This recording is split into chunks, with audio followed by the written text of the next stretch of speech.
think one of the things that separates very good players from mid to high handicap golfers from a fundamental point of view is the balance. If I'm working with players, I really believe that if you are only allowed to work on one element of the golf swing in order to make that person improve, something that could be applied to almost everybody who plays, balance would be that key element.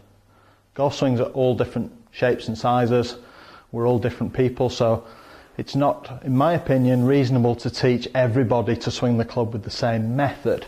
I certainly wouldn't consider myself to be somebody who does that.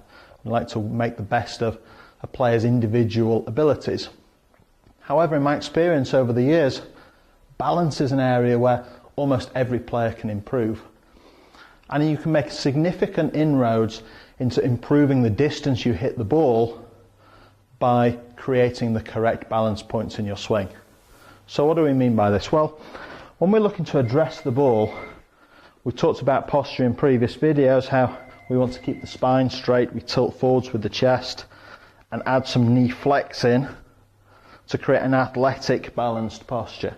And the weight distribution across your feet, we're looking for 50-50 between the ball and the heel.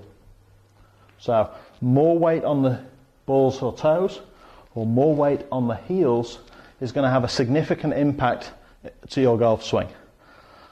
The more you're impacting your swing, and certainly in terms of its shape or swing lines, the less efficient the swing becomes, the more possibility there is you're going to limit or reduce the distance you produce, particularly off the tee. So, if you're looking to drive the ball a little further, creating a balanced posture is one real critical fundamental to work on. So we're looking for even weight distribution from ball to heel. You should feel like when you stand on balance, like you can just very gently wiggle your toes in your shoes.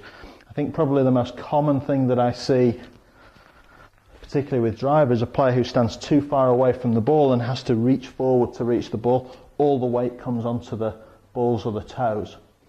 And when you take the club back from that position, as soon as you start to move, the body will want to recenter itself. So it'll move back on your feet towards the heels. This is going to drag the club offline. As you're hitting the ball, potentially as you're standing too far away from it, we're going to recognize that we have to now go forwards to hit the ball. And what you find when we get the club to horizontal is that as you move your balance points around, the club head starts to track in a circle. In other words, it's following a loop. Just following my balance points there. Now if you make a golf swing which has balance centers that are moving, you're going to swing the club upwards and downwards in two very different and distinct lines. The further apart your backswing and your downswing line become, the less effective your impact position becomes, the harder it is to control your ball flight.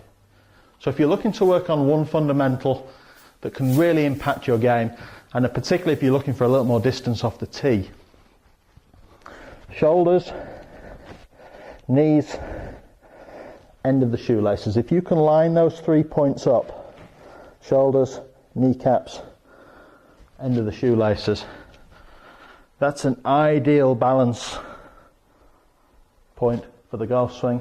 It'll allow you to hit solid shots and help you hit the ball much more power, much greater accuracy.